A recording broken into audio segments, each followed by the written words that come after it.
Migraines, how they work and how to get them under control. There are many kinds of headaches. Two that are most common are tension-type headaches and migraines. Almost every child has had tension-type headaches. They can feel this headache every day or only once in a while. It differs for everyone. Often it's a low-intensity pressure-like headache that improves when you exercise. A migraine, however, is a very strong headache you get every now and then.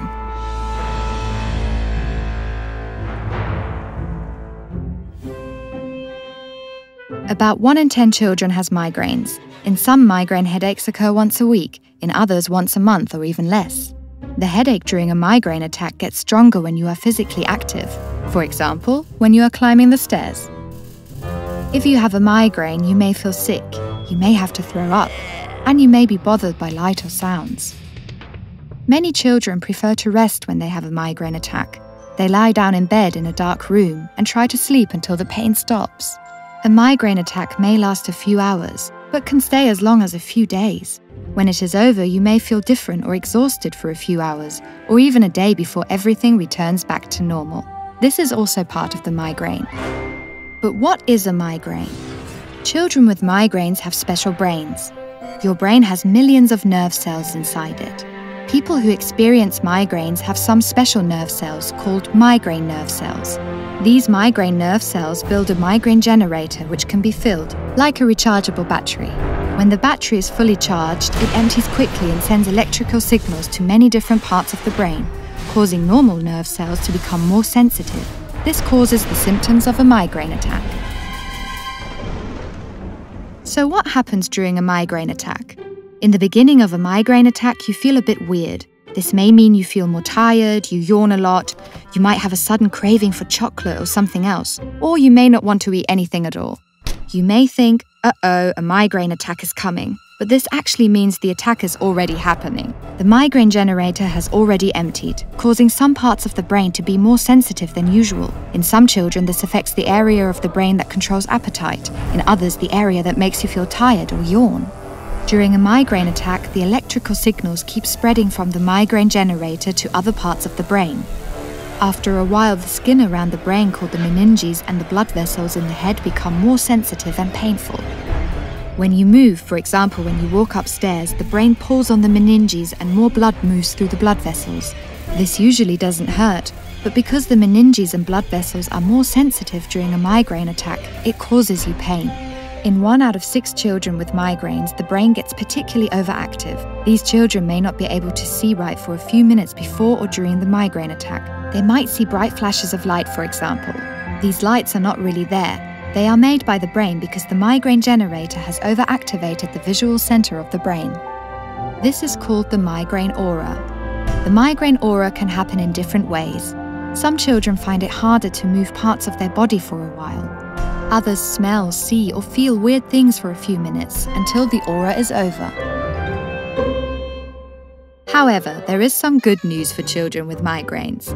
First, the migraine attack and the migraine aura do not damage the brain. Second, the brains of children who have migraines are better at solving problems. That's cool, isn't it? And third, migraine attacks are easy to treat. How does that work? I will tell you now. There is no treatment that can make migraines go away forever. You may be promised this by some miracle healers, but it's not possible. Why? Because your brain has the migraine generator which cannot be removed by anybody. But the good news is you can do something yourself so that the migraine attacks occur less often. The migraine generator charges more quickly when you are stressed. You can help yourself by finding out what causes stress in your life and tackling the stress. This won't always be possible, but sometimes small changes can make a big difference. Also, it is good to get regular exercise, get enough sleep, and eat regular meals. But you do not need a special diet. If you follow these bits of advice, you will have fewer migraine attacks. There will probably be times when you won't want to live such a healthy lifestyle, and that's fine. But it's good to know that you have a way to lessen the frequency of your migraine attacks. But even if you apply all of this advice into your daily life, you will still have a migraine attack from time to time. And what can you do then? The best thing to do is to take the right pain medication at the beginning of the migraine attack. For most people, the best option is ibuprofen. You should take the dose recommended by your doctor. Don't try to manage with less, as it may mean the ibuprofen won't work properly. Most of the time, the medication works after a short period of time, around 30 minutes or so, and you won't need to spend so much time in bed or be away from school.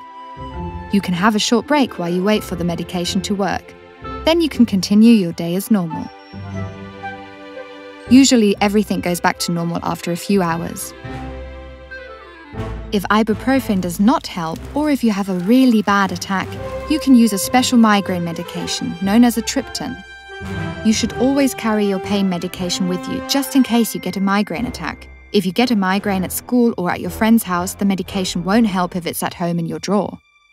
If you are taking pain medication very often, like once a week or more, you should talk about this with your doctor. You can then figure out together why this could be and what can be done about it. If you have a milder headache, like the tension-type headache, you should distract yourself or do exercise. You shouldn't take pain medication.